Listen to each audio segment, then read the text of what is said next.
ये कहानी है राइस्टार की। उम्र बस 24 साल। वह एक प्राइवेट कॉलेज में पढ़ता था। कॉलेज दिखने में तो आलीशान था, पर वहां भीड़ कम थी। शायद यही वजह थी कि शांति और सुकून के बीच उसे अपनी जिंदगी का सबसे खूबसूरत एहसास मिला। उसी क्लास में रिया भी पढ़ती थी। दोनों अक्सर साथ बैठते, नोट्स शेयर करते और छोटी छोटी बातों पर घंटों हंसा करते। हंसी मजाक में कब बातें दिल तक पहुंच गईं, उन्हें पता ही नहीं चला। धीरे धीरे दोनों एक दूसरे के प्यार में इस कदर खो गए कि अब उन्होंने साथ जीने मरने और शादी के सपने देखने शुरू कर दिए थे। लेकिन उनके घर वाले इस रिश्ते को कभी मंजूरी नहीं देते। राइस्टार दिखने में एकदम हैंडसम और नौजवान था, दिल का साफ, लेकिन उसकी जेब खाली थी। वह एक टूटी फूटी झोपड़ी में रहता था, जहां 2 वक्त की रोटी भी बड़ी मुश्किल से नसीब होती थी। दूसरी तरफ रिया थी, हुस्न की मल्लिका, जिसके चेहरे पर हमेशा एक प्यारी सी मुस्कान रहती थी। वह राइस्टार की दुनिया से बिल्कुल उलट एक बड़ी हवेली में रहती थी। उसके घर के बाहर करोड़ों की कारें खड़ी रहती थीं और नौकर चाकर बस एक इशारे का इंतजार करते थे। रिया के पापा शहर के नामी बिजनेसमैन थे, जिन्होंने अपनी बेटी को दुनिया की हर खुशी लाकर दी थी। आखिरकार दोनों ने एक बड़ा फैसला लिया, भागकर शादी करने का।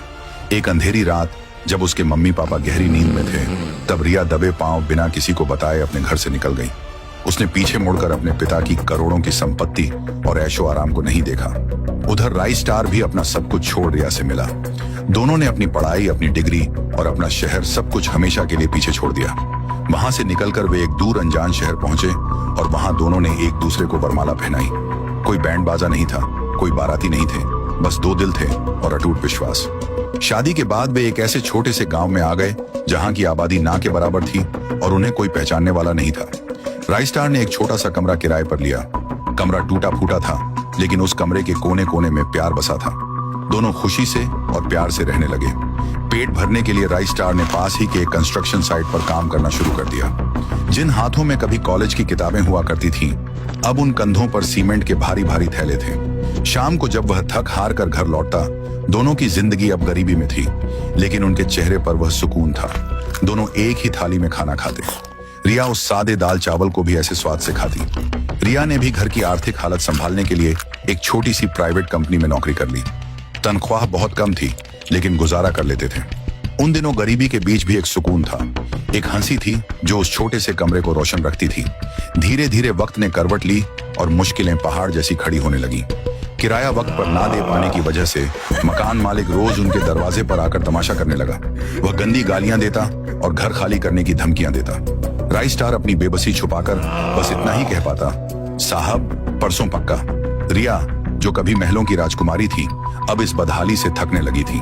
छोटी छोटी बातों पर वह राइस्टार के ऊपर बरस पड़ती। शादी के 2 साल बाद उनकी जिंदगी में एक नन्ही परी आई, जिसका नाम उन्होंने पायल रखा। राइस्टार के लिए पायल का चेहरा देखना दुनिया की सबसे बड़ी खुशी थी, लेकिन उस नन्ही जान के आने के साथ ही जिम्मेदारियों का एक भारी पहाड़ उसके कंधों पर आ गिरा। राइस्टार अब खुद को पूरी तरह मशीन बना चुका था। कंस्ट्रक्शन साइट पर दिन भर बोरी ढोने के बाद वह रात में पास के जंगल में लकड़ियां काटता। नींद जैसे उसकी जिंदगी से हमेशा के लिए गायब हो गई थी। लेकिन अफसोस, राइस्टार की यह हाड़ तोड़ मेहनत भी रिया को खुश नहीं कर पा रही थी। रिया के चेहरे से वो पुरानी मुस्कान अब पूरी तरह गायब हो चुकी थी। उन दोनों के बीच हर छोटी बात पर झगड़े होने लगे। गुस्से में रिया ने कहा, कब तक चलेगा ये सब? क्या इसी दिन के लिए मैंने अपना घर छोड़ा था? तुम्हारी ये मामूली कमाई अब हमारे खर्चों के लिए काफी नहीं है। मैं अपनी करोड़ों की संपत्ति छोड़कर तुम्हारे पास आ गई और तुम हो कि इन छोटे छोटे कामों में ही अटके हो। कुछ लाइफ में बड़ा करो। राइस्टार बस इतना ही कह पाता। रिया, तुम इतनी चिंता क्यों करती हो? वक्त के साथ सब ठीक हो जाएगा। तुम बस अपनी कंपनी में मन लगाकर काम करो, देखना एक दिन हमारा भी टाइम आएगा। लेकिन रिया अब उम्मीद खो चुकी थी। जिस कंपनी में रिया काम करती थी, उसका मालिक आदित्य, वह पढ़ा लिखा और बेहद अमीर था। वह कभी पैसे देकर, तो कभी एडवांस सैलरी के बहाने, तो कभी महंगे गिफ्ट्स देकर रिया का दिल जीतने लगा। रिया को भी अब आदित्य प्रभावित करने लगा। एक रात 12 बजे जब पूरा गांव गहरी नींद में सो रहा था, रिया ने चुपके से आदित्य को फोन लगाया। आदित्य, मैं कुछ ही देर में भाग के तुम्हारे पास आने वाली हूँ, तो तैयार रहना। रिया ने एक पल के लिए भी अपनी मासूम बच्ची पायल और उस सच्चे इंसान राइस्टार के बारे में नहीं सोचा और वह चुपचाप अंधेरे में गायब हो गई। रात के करीब 1 बजे वह दूसरे शहर में आदित्य के आलीशान बंगले पर जा पहुंची। रिया को देखकर आदित्य ने कहा, अरे वाह बेबी, मुझे सच में यकीन नहीं था कि तुम उस फकीचर को छोड़कर मेरे पास आ जाओगी। तुम्हारी ये खूबसूरती मेरे दिल को छू गई है। कहाँ तुम उस मामूली मजदूर के चक्कर में पड़ गई थी, अब से तुम यहीं रहोगी। रिया ने हंसते हुए जवाब दिया।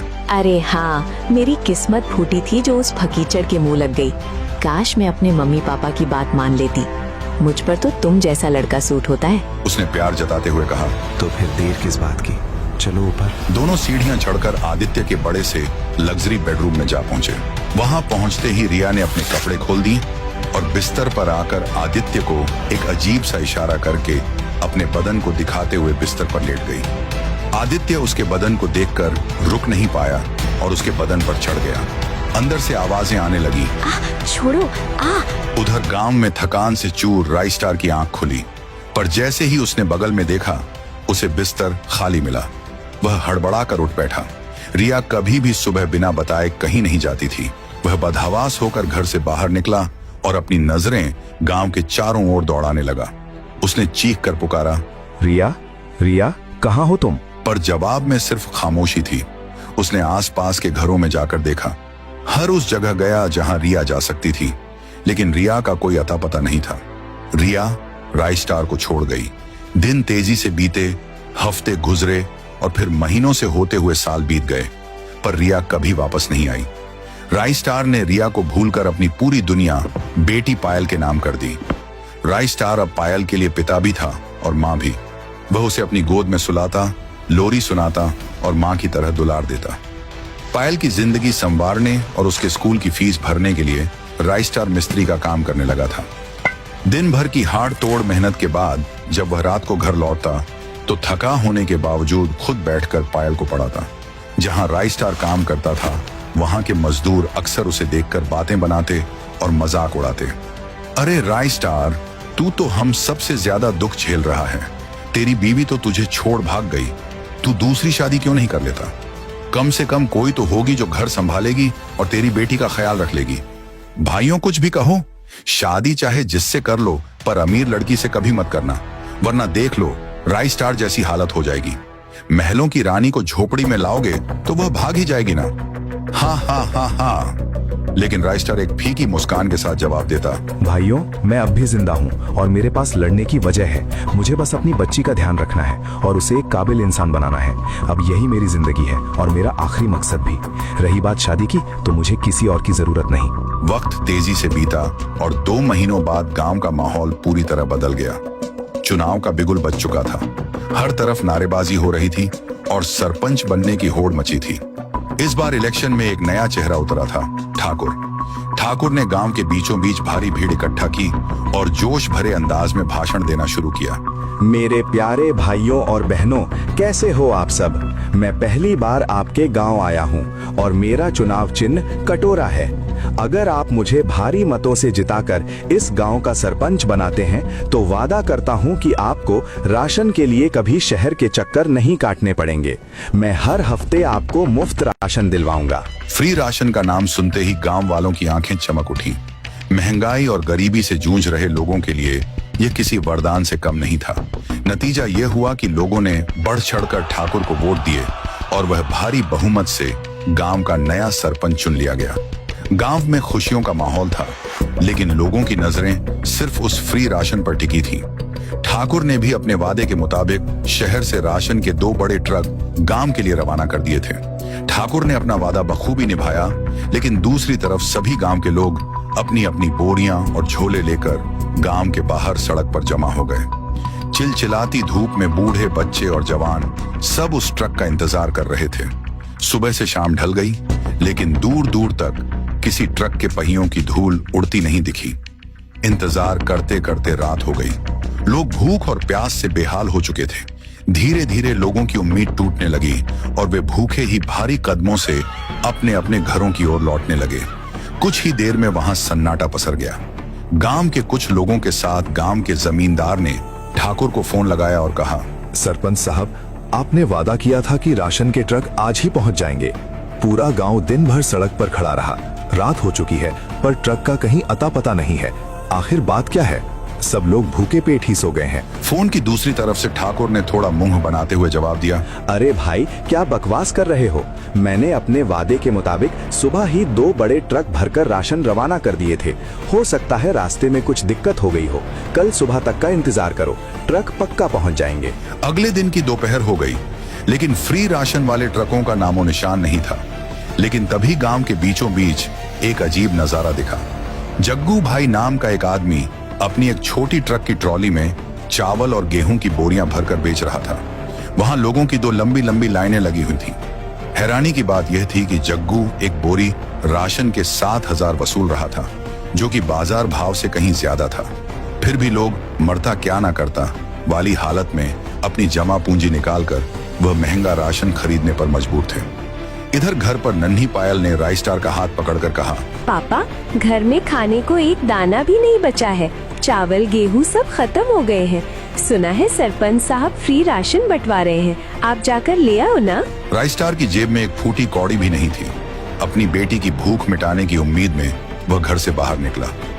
जब वह गांव के बीच पहुंचा और वहां ट्रक के पास भीड़ देखी तो उसे लगा शायद यहीं फ्री राशन मिल रहा है। उसने लाइन में लगे एक आदमी के कंधे पर हाथ रखा और उत्साह से पूछा, अरे भाई क्या बात है, फ्री राशन बंटना शुरू हो गया क्या? आज तो मजा आ जाएगा। वह आदमी चिढ़कर बोला, अरे घंटा, यहाँ कोई फ्री राशन वाशन नहीं मिल रहा है। वो ठाकुर गद्दार निकला। 2 दिन हो गए, अभी तक राशन नहीं पहुंचाया। लोग भूख से मर रहे हैं, इसलिए इस जग्गू भाई से 7-7 हजार देकर मजबूरी में ये थैले ले जाने पड़ रहे हैं। तुम भी इस फ्री के चक्कर में मत पड़ो। लेना है तो पैसे निकालो, वरना भूखे मरो। पता नहीं ये जग्गू भी अचानक कहां से टपक पड़ा है। 7,000 का रेट सुनकर राइस्टार के पैरों तले जमीन खिसक गई। उसे दाल में कुछ काला लगा। वह वहां से सीधा भागा और ट्रेन पकड़कर शहर में सरपंच ठाकुर के बंगले पर जा पहुंचा। राइस्टार ने अंदर घुसते ही ठाकुर को ललकारा, वाह ठाकुर साहब, फ्री राशन का सपना दिखाकर सरपंच तो बन गए, लेकिन गांव वाले 2 दिन से भूखे मर रहे हैं। आपके राशन का कुछ अता पता नहीं है और गांव में जग्गू नाम का आदमी 10-10 रुपए में बोरियां बेच रहा है। लोग लूट रहे हैं और आप यहाँ चैन से बैठे हैं। क्या माजरा है ये? ठाकुर ने झुंझलाते हुए जवाब दिया, अरे भाई, मुझे सच में नहीं मालूम। मैंने वादे के मुताबिक 2 ट्रक शहर से रवाना किए थे, लेकिन वे गांव पहुंचे क्यों नहीं, ये मेरे लिए भी पहेली है। ड्राइवरों के फोन भी स्विच ऑफ आ रहे हैं। ये सुनकर राइस्टार को लगा कि शायद ठाकुर सच बोल रहा है। राइस्टार ने कहा, हम एक काम करो, तुम अभी एक और राशन से भरी ट्रक गांव के लिए निकालो और मुझे अपनी एक बाइक दो। मैं खुद इस ट्रक का पीछा करूंगा और पता लगाऊंगा कि आखिर ये ट्रक रास्ते में गायब कहाँ हो रहे हैं। ठाकुर ने तुरंत बात मान ली। उसने एक छोटी ट्रक को गांव की ओर रवाना किया। जैसे ही ट्रक गेट से बाहर निकला, राइस्टार ने बाइक स्टार्ट की, एक्सीलरेटर घुमाया और एक जासूस की तरह उस ट्रक का पीछा करने लगा। उसे यकीन था कि आज वो इस राशन चोरी के खेल का पर्दाफाश कर देगा। रास्ते एकदम सुनसान थे और हवा की सरसराहट के बीच ट्रक और राइस्टार की बाइक तेजी से गांव की ओर बढ़ रहे थे। अब तक तो सब ठीक था, ट्रक में राशन भी सलामत था, लेकिन तभी सन्नाटे को चीरती हुई एक जीप ट्रक के सामने आ खड़ी हुई। एक आदमी व्हाइट 444 ड्राइवर के सिर पर गन तान दी। मौत को सामने देखकर ड्राइवर ने वह ट्रक वहीं छोड़कर जान बचाकर भाग निकला। व्हाइट 444 ठहाका मारते हुए ट्रक की स्टीयरिंग पर बैठ गया और उसे लेकर रफू चक्कर होने लगा। राइस्टार ने उसका पीछा करना जारी रखा। उसने समझ लिया था कि यह कोई मामूली चोरी नहीं, बल्कि एक सुनियोजित साजिश है। उसने अपनी बाइक की रफ्तार बढ़ाई और चुपके से ट्रक का पीछा करने लगा। लेकिन असली हैरानी तो तब हुई जब उसने देखा कि वह ट्रक कहीं और नहीं, बल्कि उसी गांव की ओर जा रहा है। ट्रक गांव के एक पुराने और सुनसान गोदाम के अंदर घुस गया। राइस्टार ने अपनी बाइक बाहर ही रोकी और दबे पांव गोदाम के पास से अंदर झांकने लगा। अंदर का नजारा देखकर उसका खून खौल उठा। वहां जग्गू भाई खड़ा था, जो गांव वालों को महंगा राशन बेच रहा था। व्हाइट 444 और जग्गू भाई आपस में हाथ मिला रहे थे। राइस्टार को पूरा माजरा समझ आ गया। तो ये है असली खेल। ठाकुर का भेजा हुआ फ्री राशन ये गुंडे आधे रास्ते में लूट लेते हैं और फिर उसी राशन को ऊंचे दामों पर गांव के गरीब लोगों को बेच देते हैं। आज इनका खेल खत्म करना होगा। राइस्टार ने एक धारदार कुल्हाड़ी उठाई और शेर की तरह दहाड़ते हुए सीधा गोदाम के अंदर घुस गया। उसने व्हाइट 444 पर हमला किया। जग्गू भाई को भी राइस्टार ने दर्दनाक मौत दी। दोनों गिड़गिड़ाते हुए मर गए। राइस्टार ने तुरंत पुलिस को सूचना दी। पुलिस ने आकर गोदाम की तलाशी ली और वहां छिपाई गई राशन की सैकड़ों बोरियां बरामद की। अगले दिन राइस्टार ने अपने हाथों से गांव के हर घर में मुफ्त राशन बंटवाया। गांव वालों को जब सच्चाई पता चली तो उनकी नजरों में राय स्टार किसी फरिश्ते से कम नहीं था। गांव वालों का विश्वास अब ठाकुर से उठ चुका था। उन्होंने एकजुट होकर राय स्टार से चुनाव लड़ने का आग्रह किया।